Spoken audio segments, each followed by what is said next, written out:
주님의 말씀입니다. 경청하십시오. 애통하는 자는 복이 있나니 그들이 위로를 받을 것이며. 아멘.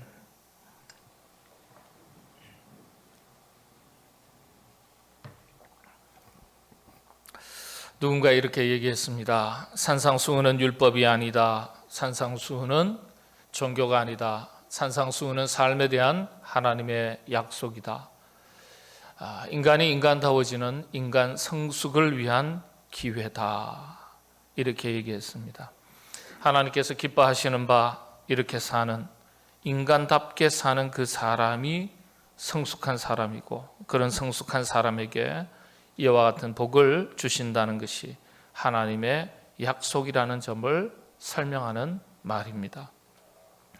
마하트마 간디는 인류 평화를 위해서 헌신했던, 그래서 노벨 평화상을 수상했던 분이죠. 지금까지도 세계적으로 존경받는 위인으로 평가받고 있습니다. 이분이 비록 종교는 힌두교인이지만은 성경을 무척 좋아하고 즐겨 읽었습니다. 특히 시편은 늘 읽었다 그래요. 근데 이 마하트마 간디가 이런 말을 남겼습니다. 모든 종교 중에 종교, 모든 경전 중에 경전이 바로 성경이다. 특별히 마태복음 5장, 6장, 7장에 있는 산상수훈이 바로 그것이다. 이렇게 이야기했습니다. 바로 팔복을 이야기하는 겁니다. 간디는 팔복의 하나님의 말씀을 대단히 좋아는 했지만 기독교로 개종하지는 않았습니다. 산상수훈의 팔복을 높이 평가하는 간디에게 미국의 한 선교사가 물었습니다. 어떻게 하면 이 산상수훈의 팔복의 말씀을 힌두교인들이 듣고 받아들일 수 있을까요? 이 질문에 간디가 대답하기를 아주 의미 있는 대답을 했습니다. 장미꽃처럼 하셔야 합니다. 장미꽃처럼 하셔야 한다. 왜 사람들이 장미를 좋아합니까? 여러분, 향기 때문에 그렇습니다. 산상수훈을 믿는 그리스도인들이 산상수훈처럼만 산다면야 힌두교인들도 기독교인의 산상수훈을 받아들이게 될 것입니다. 그러면서 덧붙이기를 그 향기 때문에 사람들이 장미를 즐겨 찾듯이 힌두교인들뿐만 아니라 불교도들도 기독교를 즐겨 찾게 될 것입니다. 장미꽃처럼 하셔야 합니다. 그런 향기가 나야 된다는 거예요. 그리스도인들이 새겨야 될 의미심장한 말이라 여겨집니다. 인도는 한때 오랜 세월 영국의 식민지로 지배를 받았습니다. 영국은 동인도 무역회사라는 조직을 만들어서 인도의 수많은 사람들과 땅을 수없이 착취하고 또 고통을 주던 때가 있었습니다. 그런데 그 일에 앞장섰던 사람이 누구냐? 바로 그리스도인들이었어요. 그리스도인들. 대부분이 그렇습니다. 그래서 간디는요, 기독교 경전인 성경, 특히 팔복의 말씀, 시편을 아주 즐겨 읽었는데, 팔복도 즐겨 읽고요, 복음서죠. 나무랄 데 없이 하나님의 말씀이 탁월하지만 그 말씀을 믿는 그리스도인들의 삶에 대해서는 실망했다는 거예요. 하나님의 말씀이 아무리 탁월해도 예수 믿지 않는 사람들에게 그래서 설득력을 잃을 수밖에 없다는 거예요. 배우는 것과 행동하는 것이 일치하지 않는 것을 간디 선생이 지적한 것입니다. 배우기는 우리가 사랑을 배우고 용서를 배우고 겸손을 배우고 순종을 배우고 인내를 배우고 온유를 배우고 다 좋은 것을 배우는데, 가난한 심령이 되는 것을 옳은 것이라고 배웠지만은 그런데 사는 것은 다른 거예요. 여러분, 세상 사람들은 교회와 하나님의 말씀에 대해서 실망하는 것이 아니라 그리스도인들의 삶에 대해서 실망하는 겁니다. 우리가 예수 그리스도의 인격과 성품을 담는 것으로서 팔복이 인격과 성품에 있어서 성숙한 그리스도인 됨의 복이라고 배우지만은 배운 대로 살지 못하면 스스로 부끄러운 사람이 될 수밖에 없습니다. 우리 모두 주님께서 가르쳐 주시는 바 복되신 주님의 그 인격과 성품을 잘 배워서 주님을 닮아가는 신실한 그리스도인이 될 수 있기를 바랍니다. 오늘은 두 번째 애통하는 자의 복의 의미를 살펴보겠습니다. 예수님은 팔복 이외의 말씀에도 보면 우는 자, 슬픈 자, 괴로움을 당하고 고난을 당하고 고통을 당하는 자, 상처를 안고 사는 자 복이 있도다 이렇게 말씀하신 적이 없습니다. 그런데 왜 애통하는 자가 복이 있다고 말씀하셨을까요? 어떤 의미가 있을까요? 성경 원문에는 이 펜데오, 펜타인, 애통하다 동사죠. 그냥 애통이라는 단어는 펜타인이라 그래요. 근데 원문에 오늘 본문에는 펜데오라는 용어가 기록되어 있습니다. 근데 이 펜타인은 사람의 슬픈 감정을 나타내는 모든 단어들 중에서 성경에 쓰여진 단어 중에서 가장 깊은 말이 이 펜타인이라는 단어입니다. 원래 이 용어는 외부로부터 오는 고통, 탄식 이런 것을 말하는 것이 아니라 우리 내면, 우리 자신의 내면 세계로부터 비롯되는 고통과 탄식을 말합니다. 더 쉽게 말씀을 드리면 정말 나에게 있어야 할 것이 내 안에 없고 내 안에 없어도 될 것이 내 안에 잔뜩 있는 것 때문에 애통해하는 것을 말하는 겁니다. 나에게, 나의 심령에, 나의 영혼의 세계에, 내면 세계에, 신앙생활에, 나의 정신세계에, 생활 속에 있어야 할 것은 없고 없어도 되는 것들, 필요 없는 것들은 잔뜩 있는 거예요. 그것 때문에 자기 자신에 대해서 애통하는 것을 말하는 겁니다. 애통해야 하는 것. 우리가 이런 애통함이 있어야 되겠습니다. 정말 내 안에 있어야 할 것들이 없는 것 때문에 없어도 될 것이 내 안에 잔뜩 있는 것 때문에 자기 자신에 대해서 가슴 아파하고 안타까워하고 내가 왜 이럴까 탄식하는 그 애통이 있어야 합니다. 여러분 없어야 하는데 있는 것 어떤 것 있으십니까? 없어도 되는데 혹시 뭐 지갑이나 이런 거 없어도 된다 하시는 분들은 그냥 사무실로 갖다 주세요. 뭐 쓰실 만한 물건이 멀쩡한데 이거는 별로 안 쓰네요 하는 거 다 갖다 주세요. 없어도 되는데 있는 것 어떤 것입니까? 한번 생각해 보세요. 도무지 내 영혼을 병들게 하고 나를 지치게 하고 나로 하여금 하나님의 말씀에서부터 멀어지게 하는 것들, 사람과 사람들 사이의 관계를 어렵게 하고 분쟁을 일으키게 하는 시기와 질투들, 용서하지 못하는 마음들, 판단하고 정죄하는 것들, 비방하는 것들, 비판하는 것들, 불화하고 분노하게 하는 것들, 스스로 나를 시험 들게 하는 것들, 괴롭게 만드는 것들, 정말 내 안에 없어야 될 죄와 허물들, 집착과 욕심들, 헛된 욕망들, 이런 것들이 잔뜩 쌓여 있는 것들 없어야 하는데 혹 있지 않겠습니까? 또 반드시 있어야 되는데 이런 것이 있어야 되는데 내 안에 없는 거예요. 부족한 거예요. 어떤 것이겠습니까?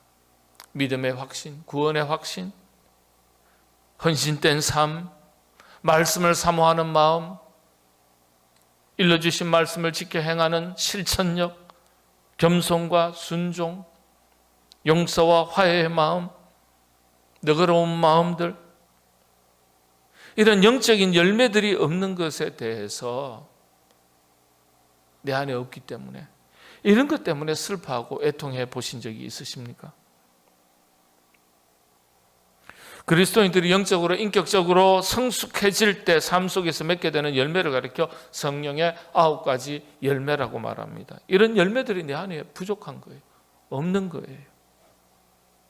그래서 있어야 하는데 내 안에 부족하고 없는 것 때문에 나 자신에 대해서 아파하고 슬퍼하고 애통해하는 것. 바로 그것이 애통입니다. 영적인 자기 성장과 성숙의 부족함에 애통해하는 것. 그런데 그 애통을 보시고 하나님께서 말씀하시기를 마카리오이 복이 있도다. 애통해하는 자 복이 있도다. 그렇게 말씀하신 것입니다. 주님의 이렇게 애통하는 자가 복이 있다고 말씀하셨는데 왜 그렇습니까? 그때, 바로 그때 내 안에 있어야 되는데 없는 것 때문에, 없어도 되는 헛된 것들이 내 안에 잔뜩 쌓여 있는 것 때문에 나 자신이 아파하고 스스로 괴로워하고 회개하고 눈물 짓고 하나님 앞에 엎드릴 때, 그때 바로 하나님의 위로하심의 은혜가 임하기 때문입니다. 어떤 위로일까요? 하나님의 위로는 어떤 것이겠습니까? 헬라 원문에서 위로를 나타내는 단어는요, 파라클레스라고 합니다. 파라클레스. 근데 위로하다 할 때는 동사로 파라클레오 그렇게 말합니다. 오늘 본문 말씀에는 위로를 받을 것이다. 파라칼레오 이렇게 되어 있어요. 근데 이 파라칼레오는 두 단어의 합성어입니다. 파라라는 단어와 칼레오라는 단어가 합해진 거예요. 근데 파라는 어떤 뜻이냐? 곁에서, 가까이에서 이런 뜻입니다. 파라, 가까이에서, 옆에서, 가까이에서, 곁에서. 칼레오는요, 일으키다. 그런데 강권적으로 일으키다. 그런 뜻입니다. 칼레오. 그러니까 곁에서 강권적으로 일으켜 주신다. 이게 파라칼레오예요. 위로라는 단어의 원래 뜻이 그렇습니다. 원어의 뜻이. 그래서 헬라 어원에서 하나님의 위로, 파라칼레오, 파라클레시스는요, 세 가지의 뜻이 있습니다. 세 가지의 뜻이 어떤 뜻이냐? 첫 번째는 언어적인 위로가 들어가 있습니다. 그리고 필요를 채우시는 위로가 들어가 있습니다. 그 다음에 관계적인 위로가 포함되어 있습니다. 다시 한번 설명드릴게요. 첫 번째 뭐라고요? 언어적인 위로. 두 번째는요, 우리의 필요를 채워주셔서 위로받게 하시고 위로하신다는 것. 세 번째는요, 깨어진 관계를 회복시켜 주셔서 우리가 위로받게 해주신다는 거예요. 그래서 파라칼레오라는 말의 이 위로는요, 단순히 말로만 위로하는 것이 아니에요. 우리의 흔들리는 삶을 회복시켜 주시고 깨어진 관계를 회복시키시면서 위로하신다는 의미가 담겨져 있습니다. 그래서 자기 자신의 연약함과 온전치 못함에 대해서 스스로 탄식하고 회개하고 애통하는 자에게 하나님께서는 말씀만으로 위로하시는 것이 아니라 우리의 필요함을, 연약함을 채워주시고 회복시켜 주시면서 깨어진 관계를 회복시켜 주시면서 위로해 주신다는 의미가 담긴 것입니다. 애통하는 자는 이런 위로하심의 복을 받게 되는 것입니다. 이런 위로의 복이 여러분들에게 넘치시게 되기를 바랍니다. 이 위로의 복을 조금 더 구체적으로 찾아보겠습니다. 첫 번째 무슨 위로라 했죠? 함께 하심의 위로.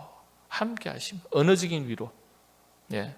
언어적인 위로, 필요를 채우시는 위로, 관계적인 위로가 있지만은 원래 단어의 뜻은 곁에서, 파라, 가까이에서 함께 한다는 단어예요. 예. 그리고 강권적으로 일으키신다. 칼레오라는 단어죠. 여러분, 첫 번째가 그래서 함께 하심에 파라의 은혜가 있는 거예요. 곁에서, 가까이에서 함께 해주시는 은혜를 말합니다. 여러분, 대부분 위로는 어디로부터 시작되는 거죠? 말로부터 시작되는 거예요. 얼마나 힘드셨습니까? 얼마나 고통스러우셨습니까?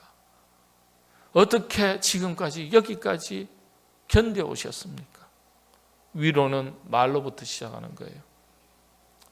사람도 그렇지 않습니까? 사람의 위로도 말로부터 시작되는 거예요. 고생하셨습니다. 수고하셨습니다. 이런 위로의 말은요, 큰 위안이 됩니다. 그런데 말보다 더 큰 위로는 함께하는 것입니다. 아프고 힘들고 지칠 때 위로의 말 한마디가 얼마나 위안이 되는지 모릅니다. 여기에 더해서 함께하는 것이 더해지면 더 큰 위로가 되는 것이, 손을 잡아주고 어깨를 두들겨주고 안아주고 같은 공간, 같은 시간 함께 동행하는 것. 아픈 마음 알아주고 이해해주고 함께 울어주고 함께 기뻐하고 함께 해주는 것 자체가 얼마나 큰 위로가 되는지 모릅니다. 말보다 더 큰 위로가 되는 거예요. 사람도 함께 울어주고 함께 기뻐해주는 것이 그 사람이 진짜입니다. 제가 11년에 투병 생활할 때 초등학교 시절에 체육 시간이 되면 다 운동장 밖으로 아이들이 나갑니다. 근데 저는 못 나가요. 아프니까. 혼자서 1시간 동안 덩그러니 그 교실에서, 텅 빈 교실에서 책상에 혼자 앉아 있는 거예요. 창가로 친구들이 뛰노는 재밌는 모습을 지켜볼 수밖에 없어요. 혹 나간다 하더라도 나무 그늘 벤치에 앉아서 친구들이 뛰노는 것, 운동하는 것 지켜볼 수밖에 없어요. 하루는 다 나가는데 지켜보는 것도 속상하니까 그냥 안 나가겠다고 선생님께 교실에 그냥 혼자 남아있겠다고 그랬더니 제 친구 하나가 와서 나도 안 나갈래. 너 어디 아프냐? 아니, 너와 함께 있겠다고. 제가 혼자 있는 것을 안타깝게 여겨서 나도 너와 함께 있을게. 너랑 함께 있을게. 나도 안 나갈게. 얼굴도 이제 기억이 안 납니다. 이름도 기억이 안 나요. 제 평생에 그렇게 고마운 친구, 제 가슴 속에 그런 친구가 항상 얼마나 고마운 친구인지 제 기억 속에, 가슴 속에 남아 있습니다. 함께 해주는 것, 함께 해주는 것. 하나님 역시 먼저 말씀으로 우리를 위로해 주십니다. 함께 하시겠다고 약속의 말씀이 바로 그것 아니겠어요? 그런데 약속으로 그치지 않으세요. 우리와 함께 동행해 주십니다. 우리와 함께 하시겠다고 약속하신 대로 함께 해 주십니다. 여호수아에게 주신 말씀이 바로 그거 아니겠습니까? 어찌 여호수아에게만 주신 말씀이겠어요? 이 율법책을 내 입에서 떠나지 말게 하며 주야로 그것을 묵상하여 그 안에 기록된 대로 다 지켜 행하라. 그리하면 내 길이 평탄하게 될 것이며 내가 형통하리라. 내가 너에게 명령한 것이 아니냐? 강하고 담대하라. 두려워하지 말며 놀라지 말라. 네가 어디로 가든지 내 하나님 여호와가 너와 함께 하느니라 하시니라. 여호와 하나님이 너와 함께 하시니라. 함께 하시겠다는 거예요. 두려워 말라. 놀라지 말라. 너와 함께 하리라. 이사야 선지자에게 주신 말씀. 다 동일한 말씀이죠. 함께 하시겠다는 약속의 말씀을 먼저 주셨어요. 약속의 말씀만 해도 큰 힘이요, 위로가 됩니다. 사람은 약속해도 못 지킬 때가 많지요. 하나님은 신실하신 하나님이시기 때문에 약속하신 것을 반드시 지키시는 하나님. 함께 하시겠다고 약속하셨으니까 반드시 함께해 주십니다. 이 약속을 믿으시게 되기를 바랍니다. 그런데 그 이후로 하나님은 여호수아가 가나안 땅을 밟고 그 땅을 정복하기까지 어디를 가든지 그와 함께 하셨습니다. 이런 약속이 믿음의 선조들의 이야기 속에 계속해서 이 표현들이 반복됩니다. 그래서 구약의 인사법이 여러분 성경적인 인사법 있죠. 샬롬입니다. 샬롬. 이슬람 사람도 비슷한 말로 하죠. 살람, 살라마, 살라말레이쿠 이렇게 인사합니다. 그런데 기독교 용어로는 샬롬이죠. 그런데 이 샬롬이란 말과 함께 그 이후에 구약의 인사법이 어떤 거냐? 여호와께서 당신과 함께 하시기를 바랍니다. 여호와께서 당신과 함께 하시기를 바랍니다. 그래서 이 이슬람 사람들이 이런 인사를 또 해요. 살람, 살람 말레이쿠 대신에 어떤 인사합니까? 인샬라, 인샬라. 신이 당신과 함께 하시기를 바랍니다. 신약의 인사법은요, 그리스도의 평강이 당신과 함께 하시기를 바랍니다. 그리스도의 평강을 이야기합니다. 자, 이렇게 하나님은 우리와 함께 하시는 분이에요. 여러분, 요셉의 이야기도 마찬가지 아니겠습니까? 노예로 팔려서 참 시련의 긴 세월을 보내는 순간에조차도 하나님은 요셉과 항상 함께 하셨습니다. 하나님이 함께 하셨기 때문에 고난의 세월도 이길 수 있었고 시험과 유혹도 이길 수 있었습니다. 그의 형통함이 바로 하나님이 함께 하셨기 때문입니다. 성경은 이렇게 기록하고 있습니다. 그의 주인이 여호와께서 그와 함께 하심을 보며 여호와께서 요셉과 함께 하심을 보며 또 여호와께서 그의 범사에 형통하게 하심을 보았더라. 여호와께서 함께 하시니까 형통하게 되더라는 거예요. 그 주인이 그걸 봤다는 거예요. 하나님께서 우리와 함께 하실 때 하나님의 은혜를 경험하게 될 줄로 믿습니다. 하나님께서 함께 해주시는 이런 은혜가 여러분들에게 넘치시게 되기를 바랍니다. 간절함이 있어야 은혜도 먼저 받습니다, 여러분.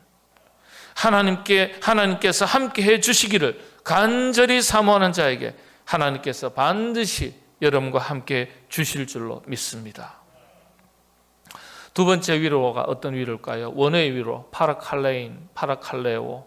자, 파라라는 뜻, 가까이, 곁에, 함께라는 의미 말씀드렸습니다. 칼레오는요, 강권적으로 일으켜 주신다 그랬어요. 강권적으로.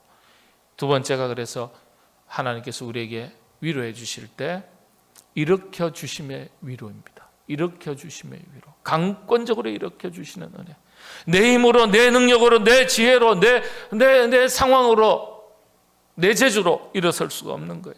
하나님께서 강권적으로 일으켜 주시는 은혜. 내 힘으로 서지 못할 때, 해결하지 못할 때 나를 도와서 일으켜 세워 주시는 걸 말하는 겁니다. 이런 은혜를 주옵소서. 내 힘으로, 내 능력으로 내가 어찌할 수 없습니다. 하나님, 강권적으로 이렇게 세워주시는 이 은혜를 우리에게 주옵소서. 그렇게 기도하십시오. 그렇게 기도할 때 이런 은혜가 여러분들에게 넘치시게 될 줄로 믿습니다. 아프고 힘들고 지칠 때 약속의 말이 큰 위로가 되고 말보다 함께 해주는 것이 큰 위로가 됩니다. 그런데 이보다 더 큰 위로는 힘들고 지쳐 넘어지고 주저앉은 나를 일으켜 세워주는 것, 그게 더 큰 위로 아니겠어요? 내 짐을 져주는 것입니다. 내 짐을 대신 져주는 것. 이보다 더 큰 위로가 어디 있겠습니까? 짐이라면요, 자기 짐도 지기 싫어하는 것이 사람의 심리예요. 자기 짐도 자기가 지기 싫어하는 게 사람의 심리입니다. 그런데 나 대신 짐을 져주는 사람이라면 얼마나 큰 위로와 힘이 되겠어요. 그 짐 때문에 내가 스스로 일어서지 못하는데 내 짐을 대신 져주고 내가 일어서도록 돕는 것입니다. 인디안들의 언어 중에 친구는 뭐예요? 자기 등에 친구의 짐을 지고 가는 사람, 그 사람이 친구래요. 인디안들의 체로키라는 인디안 부족의 언어입니다. 친구가 뭐냐? 자기 등에 다른 사람의 짐을 지고 가는 그 사람이 친구랍니다. 주님은 우리에게 신실한 친구가 되어주신다 말씀해 주셨어요. 이게 얼마나 큰 위로입니까? 사람이 친구를 위하여 자기 목숨을 버리면 이보다 더 큰 사랑이 없나니 너희는 내가 명하는 대로 행하면 곧 나의 친구라. 우리를 친구로 불러주셨어요. 친구로. 자기 목숨을 버릴 수 있다는 거예요. 짐을 대신 져준다는 거예요. 그래서 우리 주님은 우리에게 함께 해주시는데 어떤 분으로 함께 해주시는가요? 어떤 분으로? 친구로 함께 해주신다는 거예요. 내 짐을 대신 져주시는, 십자가를 져주시는, 그래서 나를 일으켜 세워주신다는 거예요. 강권적으로 일으켜 세워주시는 것. 이 속에 세 번째 말씀드린 관계적인 위로가 포함이 된 겁니다. 좋은 친구, 관계 아니겠어요? 여러분, 부부 사이도 좋은 친구가 좋은 거예요. 제 핸드폰에 아내 전화번호가 탁 뜨면 뭐 왼수라고 하신 분도 있다며요. 골칫덩어리 뭐 이렇게 서방님 이런 분들은 또 계세요. 예. 저는 친구 같은 아내 이렇게 뜹니다. 친구라고 부르요. 주님이 이와 같은 친구가 되심을 믿으시게 되기를 바랍니다. 하나님의 위로는 단순히 말로서만 위로하는 것이 아니라 흔들리는 우리의 삶 전체를 회복시켜 주시면서 위로해 주시겠다는 약속이 담겨져 있습니다. 그래서 복이에요.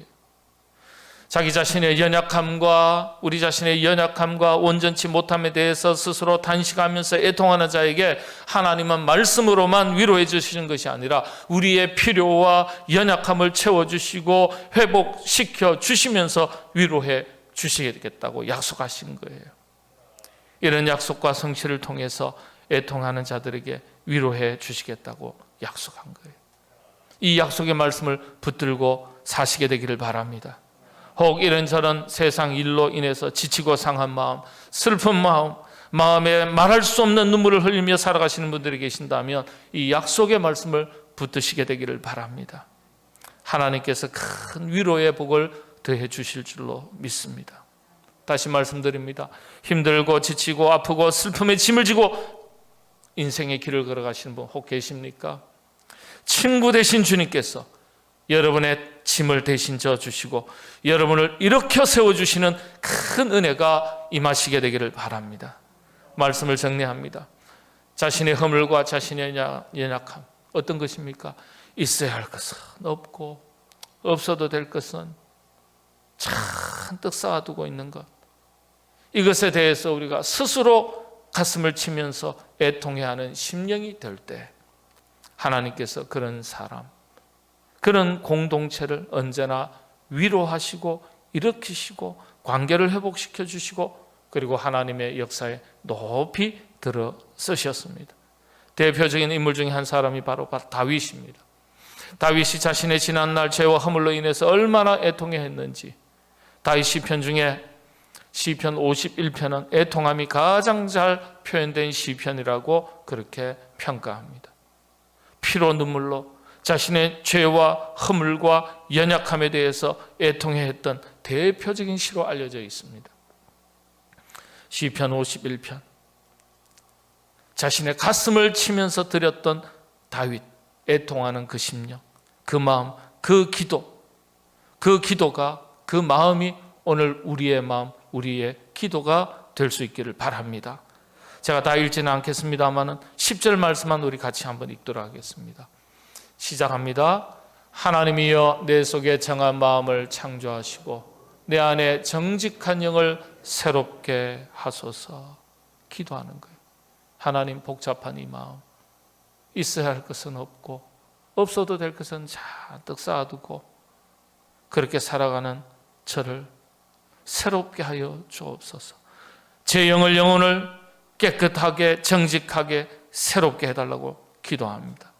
그런데 하나님께서 그렇게 애통해하는 그 마음을 기뻐하신다는 거예요. 17절이 결론입니다. 17절 말씀, 하나님이 구하시는 제사는 상한 심령이라. 하나님이여 상하고 통해하는 마음을, 상하고 통해하는 마음, 상한 심령, 통해하는 심령을 회복시켜 주옵소서. 여러분, 다윗이 고백했던 이 상한 심령, 상하고 통해하는 심령이 참 의미가 깊습니다. 상하고 히브리어로는 샤바르, 부서지고 찢겨지고 무너진 그런 뜻입니다. 통해하는 심령, 무너지고 뉘우치는 그런 뜻입니다. 찢겨져서 부서지고 무너진, 그런데 뉘우치는 이 심령을 회복시켜 주옵소서. 신약의 애통이라는 단어하고 같은 맥을 같이 하는 단어입니다. 상한 심령, 상하고 통해하는 심령, 신약에서는 애통해하는 심령. 영어로는 broken heart라고 그래요. 찢겨진 마음, 깨어진 마음, 무너진 마음, 내 마음이 죄로 인해서, 우리 자신의 무능함으로 인해서, 나의 어리석음과 무지함으로 인해서, 각종 스트레스로 인해서, 갈등으로 인해서, 인간관계로 인해서, 실패로 인해서 제 마음이 깨어져 있습니다. 무너져 있습니다. 찢겨져 있습니다. 잠을 자도 선잠을 이루고 음식을 먹어도 모래를 넣은 것 같고 제 뼛속에서 깊이 속에서 탄식이 우러납니다. 그렇게 고백하는 거예요. 그렇습니다. 있어야 할 것은 없고 없어야 할 것은 잔뜩 쌓아두고 살아가는 우리의 죄와 허물, 연약함에 대해서 애통해 할 때 어리석고 연약하고 부족한 저를 하나님이여 치료해 주시옵소서. 제 마음이 깨어져 버렸습니다. 용납해 주시옵소서. 깨어지기 전 원래의 마음으로 정직한 영으로 돌려 주시옵소서. 그렇게 간절하게 애통해 할 때 그 순간 하나님께서 위로해 주시고 싸매어 주시고 일으켜 주시는 것입니다. 이것이 애통하는 자가 누리는 위로의 축복입니다. 이 위로의 은혜, 이 축복이 여러분들에게 넘치시게 되기를 바랍니다. 기도하겠습니다. 애통해하는 자는 복이 있나니 그들이 위로를 받을 것이라. 주님, 우리와 함께 해주시고 우리를 강권적으로 일으켜 세워주시고 깨어진 모든 것들, 무너진 모든 것들, 관계들을, 삶을 회복시켜 주시는 위로의 말씀 주셨으니 감사합니다.